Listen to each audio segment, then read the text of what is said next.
Shabbat Shalom and Gamar Chatima Tova. You're getting better on that second one. Nice. So I want you to cast your mind back to the grand old year 1997. 1997, I was 25 years old. Didn't have quite as much gray in the beard, but, you know, life was good as a 25-year-old. I was living it up in the land of Japan at that time. And I was having wonderful time teaching English to the Japanese students who were amazing and who knew how to read very well and converse very poorly, but that got me hired, so that was good. And while I was there, I, of course, decided to begin dating a lovely young British lady. Not in the technical sense of lady that they use in the term for England, but very much in the classical meaning of the word lady, which is a higher compliment altogether. Now, she and I got on very well. We found ourselves finding our conversations easy and extensive, oftentimes having to catch the last train back to our apartments because we had spent all of the time together. But there were a few things that were a little different between us. One of them was I was a bit more of an outdoors sort of person than she was.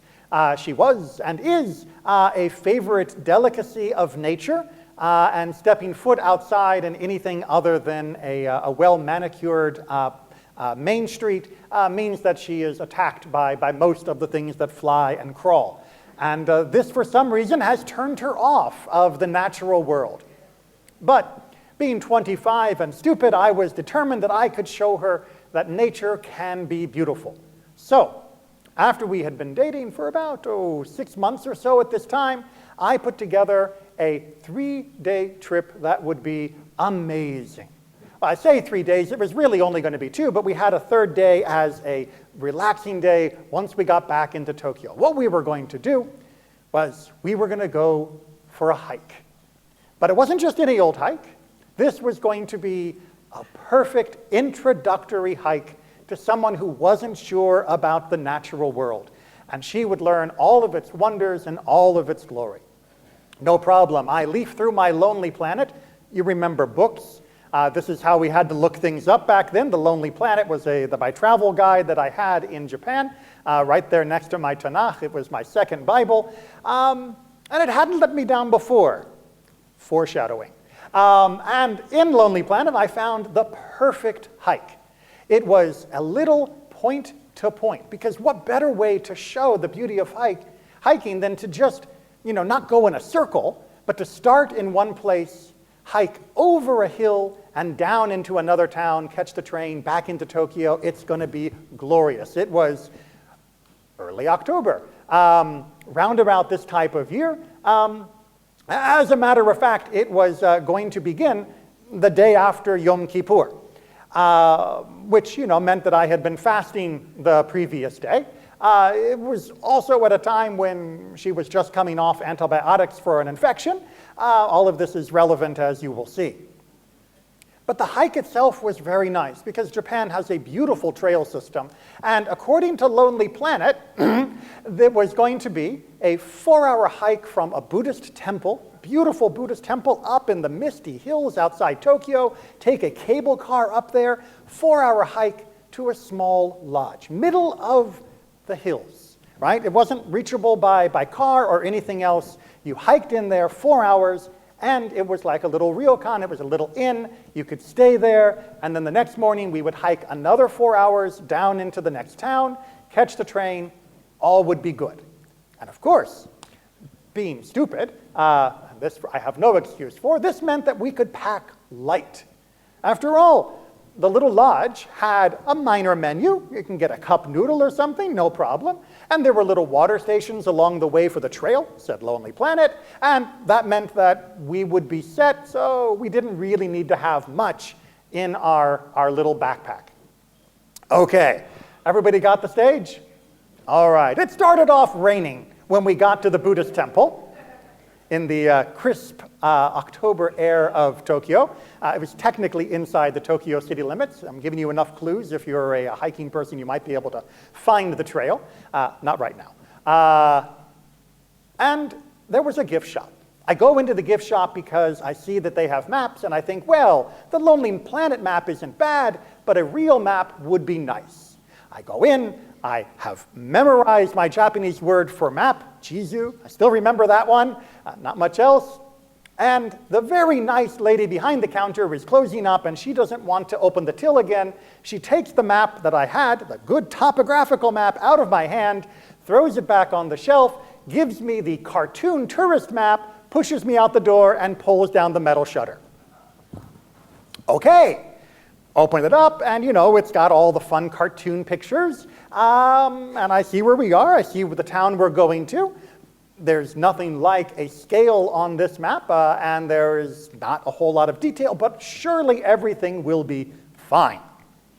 So we start hiking, heading off. We've got on our little windbreakers. The rain is still coming down. And as we're hiking and hiking, well, it's starting to get a little dark because, sun's going down around this time of year. And as we are hiking, we are getting further and further. And as we reach 4 hours, there is no sign of anything like a cabin, a ryokan, an inn, anything. After about 5 hours, we get to a small, hut. And by hut, I mean something that was about, maybe 15-foot square. And we open it up with some trepidation. And there is a small little stove in the center, unlit. And there are some wooden pallets around the side with some cardboard laid down over them. That's the mattress. All right, Lonely Planet had lied to me. Apparently, this wasn't going to be a very nice little inn to stay in under a nice, comfortable quilt on top of a futon. We have no blankets, but never fear. In comes another man. Hey, it's nice. He's Japanese, obviously. He speaks no English. We speak very little Japanese. And we smile at each other. We try to say pleasant things to one another.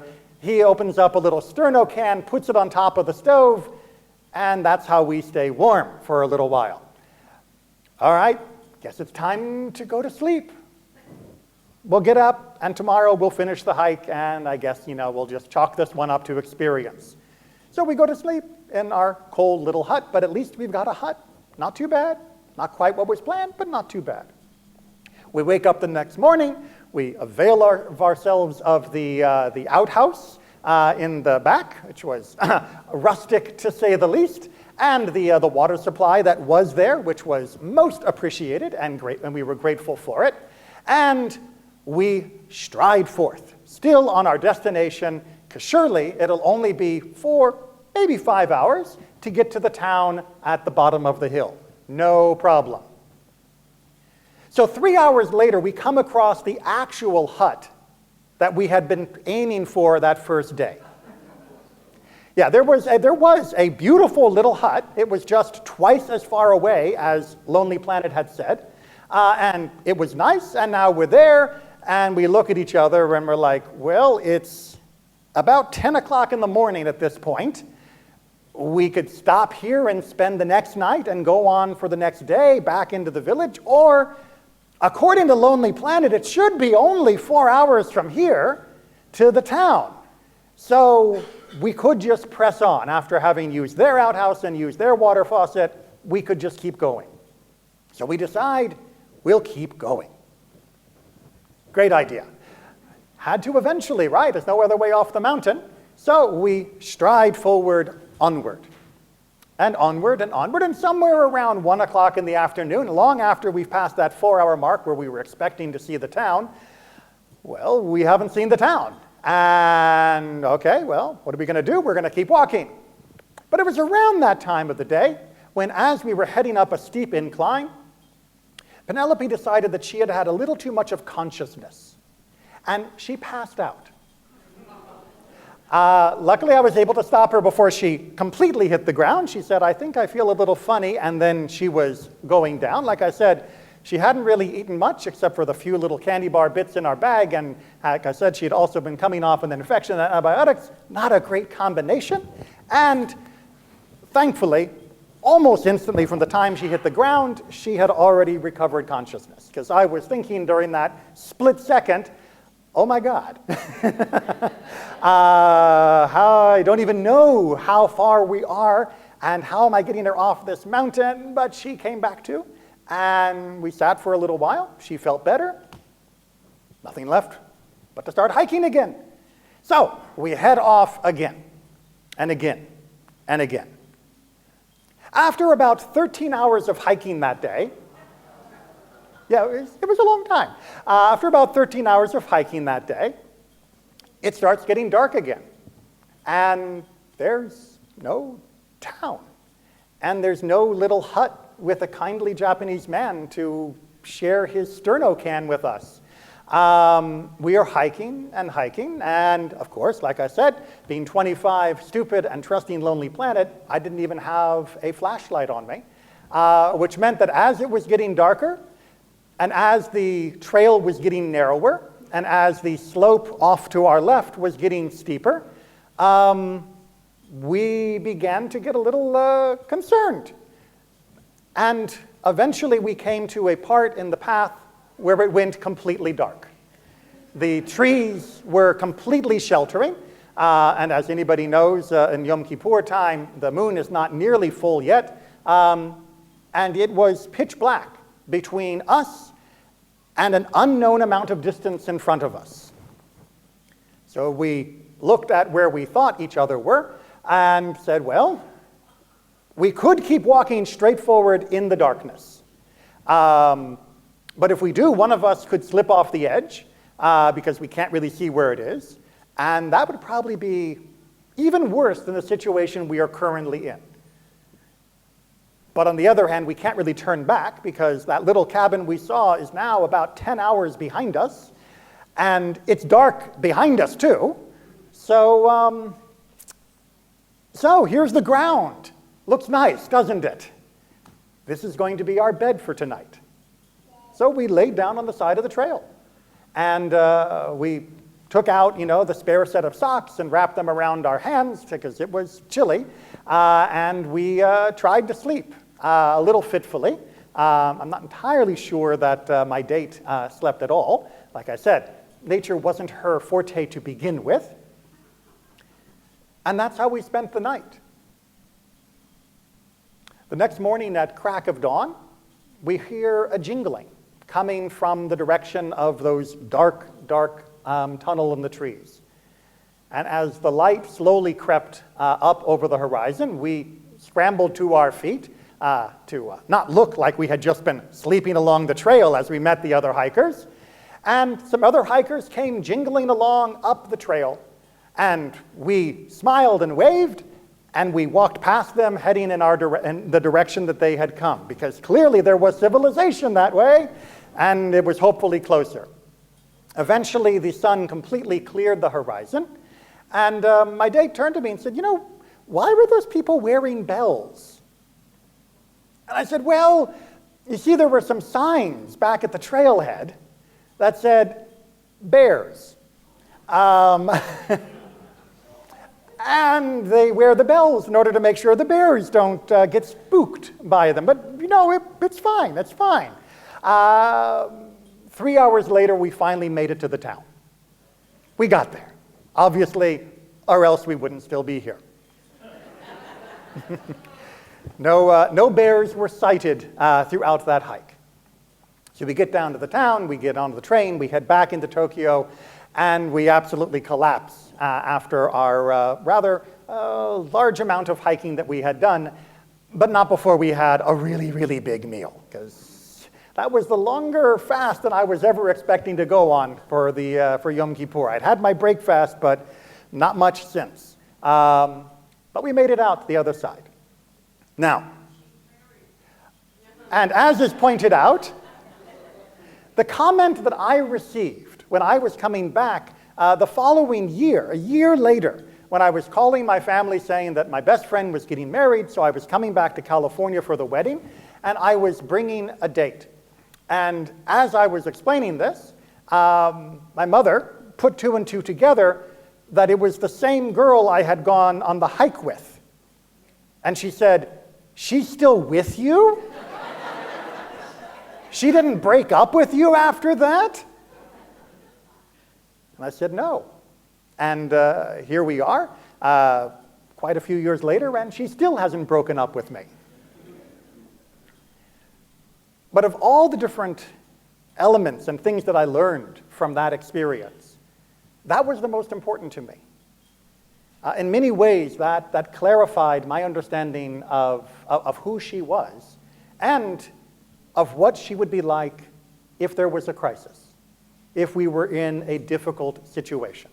Because if we were writing the script for a Netflix sitcom, and I think they write those, maybe it's just AI these days, but presumably somebody wrote some eventually. If we were writing a script, what would she have been like during that entire ordeal? Come on, you can write the script for me, people. She would have been, I think I heard the word angry. She would have been angry and accusatory. She would have been chewing me up one side of the mountain and down the other, which, by the way, we got a fabulous view of Tokyo from when we got to the top. It was gorgeous, although I think I might be the only one who appreciated that. She was not keen on the view, and in the story, if we were writing this as a comedy, she would have been hurling insults the entire time. Or she might have been fussing about her makeup or fussing about her appearance. Ew, I have to sleep on the dirt. But what good would that have done? And would it have helped us get out of that situation any faster? No. You see, when we're in difficult situations, we have to choose how we're going to respond to them. And when we're in a position where things feel like they are out of our control, or indeed that we are swamped in darkness, as my assistants helped us to demonstrate. When we are in that feeling of darkness, the tendency to turn on one another is enormous. Because that's what the stories say you do. And after all, if I don't turn and yell at you, then who am I going to tell I'm angry? Who am I going to tell I'm disappointed? You're there. You are convenient, and in this particular story, you're the one who dragged me on this stupid hike in the first place. And I'm not able to go yell at the editors of Lonely Planet. You're much closer at hand. Let me just tear a strip off of you. It is so tempting when we're in a dark place to do exactly that. And indeed, many relationships, whether they be husband and wife, whether they be parents to children, whether they be neighbors, or whether they be workplace colleagues, that is the place that they go immediately when things get tough. When things are hard, the knives come out. Because the main thing I'm worried about is who am I going to blame and who am I going to stop blaming me? And for that, I need to be armed to the teeth, and I need to be ready to pounce, and perhaps even better, I can preemptively strike and blame the other person. Then I'll be safe. But it's still going to be dark, isn't it? It's not going to put the lights back on. It's not going to magically make food appear in your backpack. It's not going to give you a map that the woman wouldn't let me have. It's not going to get you out of that situation. And honestly, it's not even going to make you feel that good. So why do we do it? Why, when our entire situation starts narrowing down and we are feeling pressed and we are feeling stressed, why do we have a tendency to lash out at those who are right next to us who are going through the exact same thing? Why? Well, because we're stupid. I mean that in the most basic of senses. That we are stupid. We are ignorant. We do not realize how to get out of this situation, and that makes us afraid. And because we are afraid, we get angry, because we don't like feeling afraid. And because we are angry, we need an object for that anger. Well, I'm not going to be angry at myself. I know some of us do that far too much, but most of us prefer to be angry at someone else because it's easier to shout at them than yourself. It's a lot more vociferous. And so they become that convenient target. I need someone to blame. I'm not going to blame myself, and I'm not going to just say, well, this is one of those things that happened. How are we going to fix it? Because if I say that, well, then I'm actually going to have to think about how I'm going to fix it. And deep down, I'm afraid that we're not going to fix it. Deep down, I'm afraid there isn't a good solution to this. So all I can do is lash out. If there is no fixing, then all there is more damaging. And then I can make sure someone else is more damaged than I am, and that will make me the winner. Because the situation isn't going to let me win, but in relative scoring, now I can win. Does this sound familiar? Have you seen this play out for yourself, not on a Tokyo mountain, but in your own lives? Have you felt that tendency of wanting to find someone to blame? Why hasn't Duke Energy put my lights back on? They have for me, but I know many other people haven't. What's wrong with them? Aren't they working hard enough? They prioritize the wrong things. Well, maybe, and there is a time for reviewing policy and procedures, but at this moment, you don't have power because there was a hurricane. And there are millions of other people who went through that exact same experience, including the people on those energy trucks and who are up on those cranes, and who may not have power at their own home when they get off their long, long shifts. You want to yell at them? You want to scream at them? Is that going to get your power back faster? No. Or perhaps you're upset about the economy, inflation. Perhaps you're worried about the changing nature of the culture and the society around you. Perhaps you're alarmed by people that look different than you, that love differently than you. Perhaps you're upset that things are not exactly the way you want them to be, that you have come to expect a curated lifestyle perfectly tailored to your preferences, and it's not going as planned. Things aren't working. Someone is causing this, and I need to find who they are, or guess, or imagine, or lash out at the people I already don't like, and that will make me win in relative terms. It won't fix the situation, it won't get my job back, it won't bring inflation down, it's not going to make society change any less quickly than it already is. But hey, at least I got to humiliate someone. At least I got to make someone else feel afraid. And that makes me feel just that little bit more like a winner. Because I've already decided the game can't be won. All I can ensure is that I don't come in last. It is a sad, ignorant part of our psyche that drives us down that direction. But that doesn't have to be that way. Like I said, my adventure was not a Netflix comedy, which means that I didn't have somebody shrewishly carping in my ear, telling me all the mistakes that I had made, and blaming me for every step that we were taking, even after she had fallen unconscious. She got up, and she walked along with me further, even after having to sleep on the side of a trail.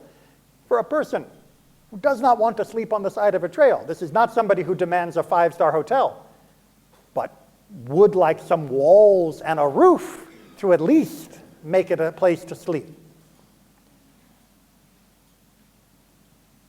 I saw in her during that experience, and my reflections on it ever since, the type of character that we all are capable of having within us, the type of personality that we can all aspire to have when there are problems.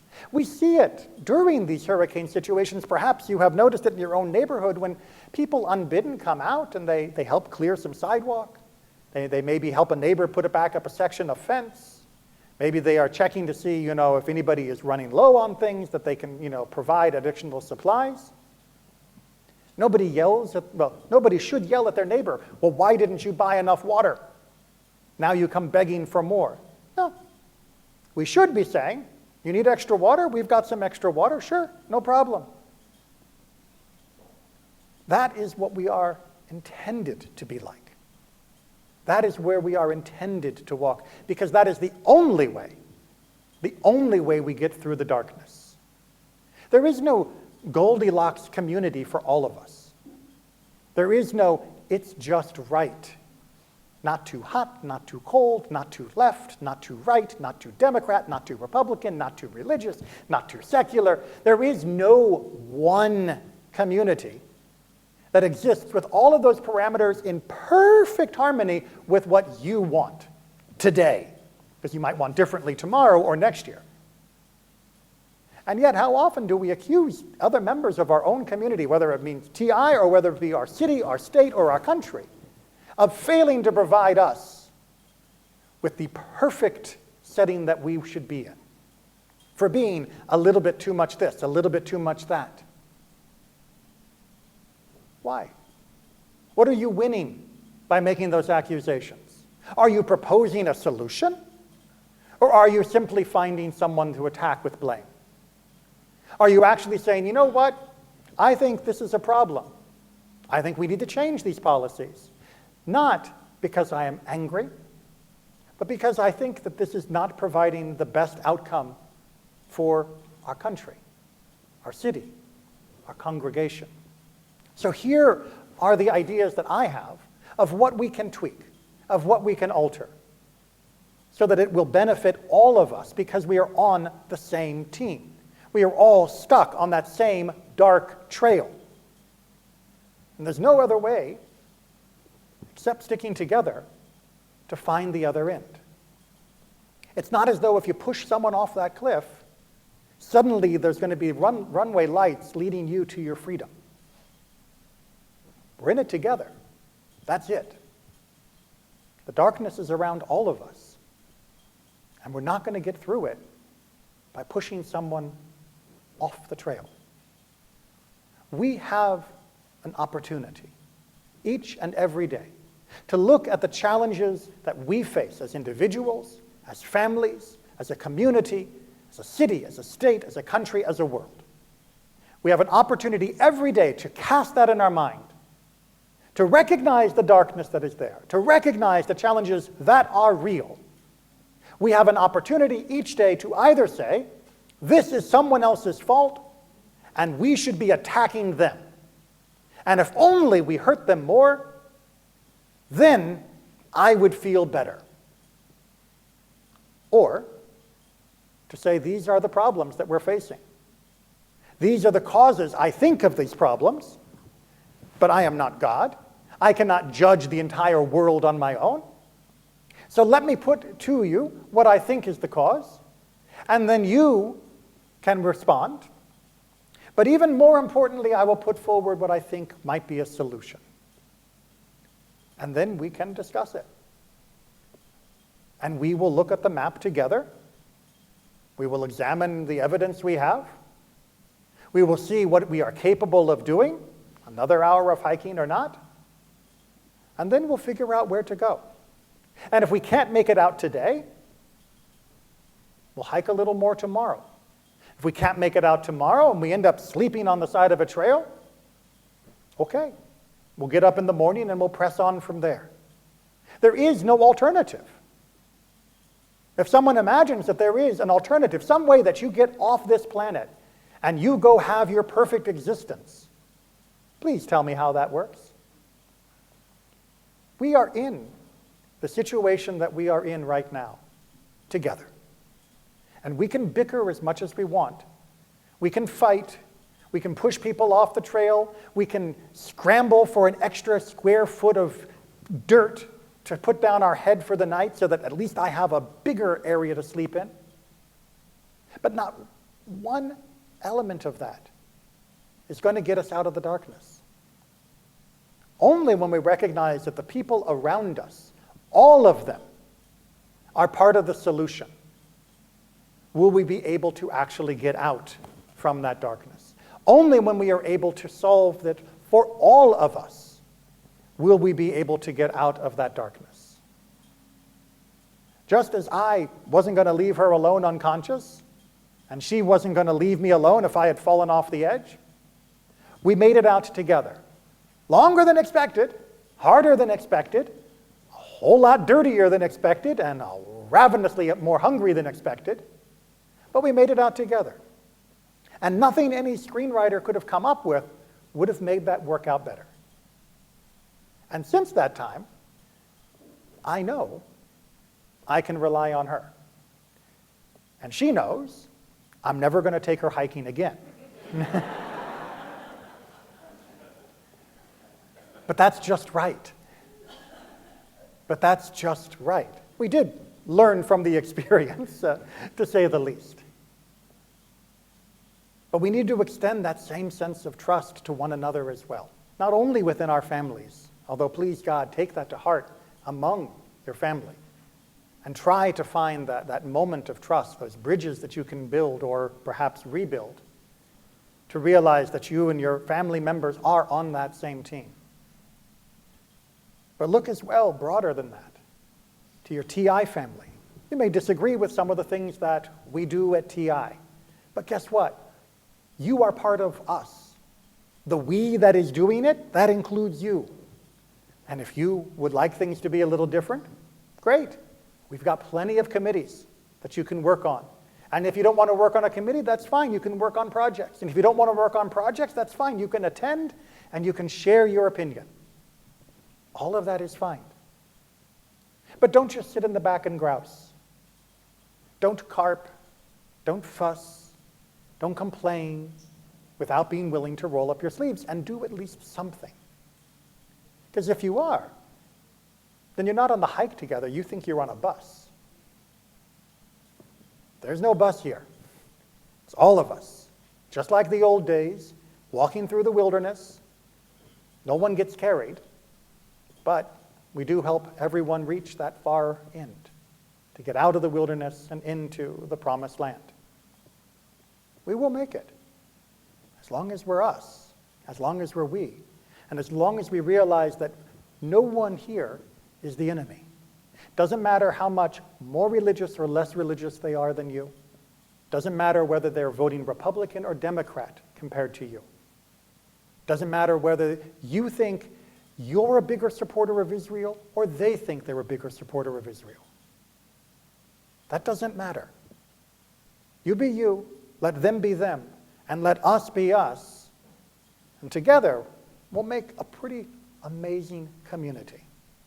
Look at the way that we had so many people work to help prepare for this hurricane, to help us get through the hurricane, and to help us get ready, thank God, to be within our own sanctuary, but to have also worked out alternatives. That if we weren't going to be able to be here because power wasn't going to be back, or God forbid it had been damaged, we already had a game plan of where to go. Not by magic, but because people talked about it, worked it out. Different opinions were shared, discussions were taking place, and we came up with some solutions. Thankfully, we didn't have to use them. But that's what it is to be part of a community. It wasn't going to be perfect. It wasn't going to necessarily be even the best solution for everyone. Some people would have preferred to have had option B or C or D. Okay, great. Do you leave because you didn't get your option? Do you take your ball and go home? Because as I said, if you think you can hunt around and find the perfect community, the one that will do everything exactly the way you want, or even should, you're in for bitter disappointment for the rest of your life. If you think you can find the perfect city that has everything exactly the way you wish, the perfect state, the perfect country, the perfect world, maybe when Mashiach comes. In the meantime, it's up to us. The darkness is out there. The path is narrow. But we are together. And that means we'll make it. Shabbat Shalom and Gemar Chatima Tova.